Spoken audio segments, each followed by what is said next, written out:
नमस्कार, मैं सोनू कुमार। मेरे यूट्यूब चैनल में आपका स्वागत है। आज फिर से लेकर आया हूँ इतिहास के 12वीं क्लास के इतिहास के टेस्ट कोर्स चल रहा था। सेकेंड चैप्टर होगा आपका मौर्य काल से गुप्त काल तक का राजनीतिक एवं आर्थिक। क्योंकि हम लोग बता रहे थे कि मैं पूरा ऑब्जेक्टिव जितने भी बन रहा है वो सारा ऑब्जेक्टिव हम करवा रहे हैं। चलिए आज से आज फिर से लेकर आया हूँ सेकेंड चैप्टर। आप फिर से स्टार्ट करता हूँ, क्योंकि 2025 में जितने भी छात्र छात्राएं बिहार बोर्ड के हैं सबके लिए रामबाण सिद्ध होगा। ठीक है, चलिए अब शुरू करते हैं। फर्स्ट क्वेश्चन है, सबसे पहला क्वेश्चन है सेकेंड चैप्टर का। पहला ऑब्जेक्टिव है फूट डालकर विजय प्राप्त करने का कार्य सर्वप्रथम किस राजा ने किया था। बता दें इतिहास में सबसे पहले फूट डालकर विजय प्राप्त करने का कार्य सबसे पहले अजातशत्रु ने किया था। ठीक है, नेक्स्ट सवाल, अगली सवाल, जीवक वैद्य किस वंश के काल में था। तो जीवक वैद्य जो थी हर्यक वंश के काल में था। अगला सवाल, अपने स्वयं के खर्चे से सुदर्शन झील की मरम्मत किसने कराई। अपने स्वयं के खर्चे पर सुदर्शन झील का मरम्मत रुद्रदामन ने करवाई। अगला सवाल, पाटलिपुत्र नगर की स्थापना उज्जैन ने किस नदी के संगम पर की। ये बता दें कि ये गंगा, सोन और पुनपुन यानी कि इनमें से सभी पर किया गया था। अगला सवाल है, समस्त भारत ही नहीं एशिया एवं यूरोप में सर्वप्रथम हुनों को परास्त करने का श्रेय किस शासक को जाता है। बता दें इसका उत्तर हो जाएगा स्तंभगुप्त को जाता है। ठीक है, अगला सवाल, यूरोप का समुद्रगुप्त कौन था। यूरोप का समुद्रगुप्त नेपोलियन था। ठीक है, चलिए अगला सवाल, किसके अभिलेख में भूमिदान का उल्लेख मिलता है। किसके अभिलेख में, तो प्रभावती गुप्त ने। नेक्स्ट सवाल है, भूमि अनुदान से संबंधित प्रथम अभिलेखीय प्रमाण किसका है। बता दें इसका सबसे प्रमाणित है सातवाहन का। नेक्स्ट सवाल है, 510 ईस्वी में सती प्रथा के साक्ष्य वाला प्रथम अभिलेख कहाँ मिला है। तो ये बता दें कि एरन सागर में मिला है, जो कि मध्य प्रदेश में पड़ता है। अगला सवाल है, किस शिलालेख से अशोक द्वारा कलिंग विजय का पता चलता है। बता दें कि ये 13वें शिलालेख से।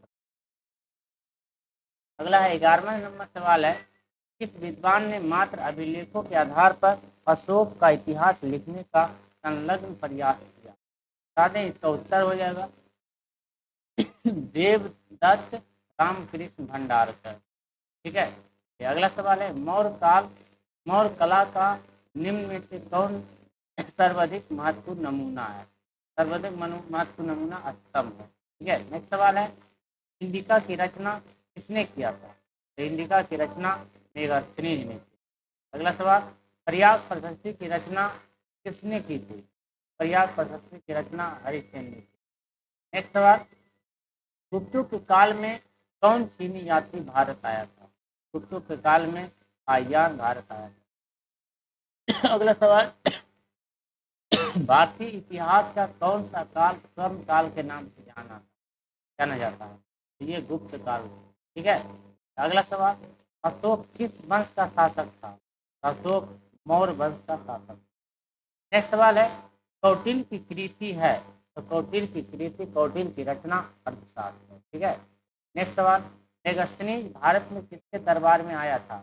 मेगास्थनीज भारत में जो कि चंद्रगुप्त मौर्य के दरबार में आया था। नेक्स्ट सवाल, समुद्रगुप्त की जानकारी होती है। तो समुद्रगुप्त की जानकारी प्रयाग प्रशस्ति अभिलेख से प्राप्त होता है।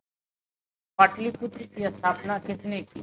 पाटलिपुत्र की स्थापना उज्जैन ने किया था। चलिए ठीक है, अगला सवाल, नवरत्न किस शासक के दरबार में रहते थे। तो नवरत्न किसके शासक के दरबार में रहते थे। तो ये बता दें चंद्रगुप्त विक्रमादित्य के दरबार में रहते थे। नेक्स्ट सवाल है, अभिज्ञान शकुंतलम के रचनाकार कौन है। अभिज्ञान शकुंतलम के रचनाकार कालिदास। ठीक है, चलिए अगला सवाल है, प्रयाग प्रशस्ति का संबंध किस गुप्त शासक से है। तो प्रयाग प्रशस्ति का संबंध समुद्रगुप्त। ठीक है, चलिए अगला सवाल, प्राचीन भारत में अभिलेख की शुरुआत किस शासक ने की थी? प्राचीन भारत में अभिलेख की शुरुआत अशोक ने। अगला सवाल, किस शासक को प्रियदर्शी कहा गया है? इसको अशोक को ही कहा गया प्रियदर्शी। अगला सवाल है, मौर्य काल के टकसाल का प्रधान कौन होता है? लक्षणा अध्यक्ष होता है। ठीक है। अगला सवाल है, पतंजलि के महाभाष्य से किसकी जानकारी मिलती है? बता दें, इसका जानकारी मिलता है गुप्त काल को। नेक्स्ट सवाल, धम्म महामात्रों को किसने नियुक्त किया? धम्म महामात्रों को अशोक ने नियुक्त। नेक्स्ट सवाल, अर्थशास्त्र एवं इंडिका से किस राजवंश के बारे में जानकारी मिलती है? ये आपको बता दें कि मौर्य वंश के बारे में। नेक्स्ट सवाल, एलोरा में कैलाश मंदिर किस राजवंश ने निर्मित कराया? एलोरा में कैलाश मंदिर का निर्माण राष्ट्रकूट ने किया। अगला सवाल है, 16 महाजनपदों में सबसे शक्तिशाली महाजनपद कौन सा था? तो बता दें, इसका उत्तर हो जाएगा मगध। नेक्स्ट सवाल, पुराणों की संख्या कितनी है? तो पुराणों की संख्या 8। अगला सवाल है, अर्थशास्त्र के लेखक कौन है? तो अर्थशास्त्र के लेखक कौटिल्य या चाणक्य या इसी का नाम एक और विष्णुगुप्त। नेक्स्ट सवाल है, बज्जी को सामाजिक ग्रंथों में कहा गया है? तो बज्जी को सामाजिक ग्रंथों में गण संघ कहा गया। क्या कहा गया है? गण संघ कहा गया। ठीक है। अगला सवाल है, जनपद शब्द का शाब्दिक अर्थ है? जनपद शब्द का शाब्दिक अर्थ है जहाँ लोग अपना घर बनाते हैं, जहाँ लोग अपने मवेशी रखते हैं, अर्थात इसका उत्तर हो जाएगा एक और दो दोनों। ठीक है। अगला सवाल है, पंच चिन्ह वाले सिक्के बने होते थे। पंच चिन्ह वाले सिक्के जो है कि आपको बता दें चांदी और तांबा दोनों के बने हो जाएगा। ठीक है। अगला सवाल है, पाटलिपुत्र नगर की स्थापना की गई थी? किसके द्वारा की गई थी? उदयभद्र के द्वारा की गई। इसी का नाम है उदयभद्र। अगला सवाल, तक्षशिला विश्वविद्यालय कहाँ स्थित है? तो तक्षशिला विश्वविद्यालय वर्तमान पाकिस्तान में। सवाल है, हायान किसके शासन काल में भारत आया था? हायान जो है कि चंद्रगुप्त द्वितीय के शासन काल में भारत आया था। ठीक है। अगला सवाल है, भारत का नेपोलियन किस शासक को कहा जाता है? भारत का नेपोलियन समुद्रगुप्त को कहा जाता है। ठीक है। नेक्स्ट सवाल है, कनिष्क का राज्यारोहण कब हुआ था? इसका 78 ईस्वी। ठीक है। अगला सवाल है, मौर्य साम्राज्य का प्रथम शासक कौन था? मौर्य साम्राज्य का प्रथम शासक चंद्रगुप्त। नेक्स्ट सवाल, मेगास्थनीज कौन था? मेगास्थनीज एक राजदूत था। ठीक है। नेक्स्ट सवाल है, धर्म की शुरुआत किसने की? तो धर्म की शुरुआत अशोक ने किया।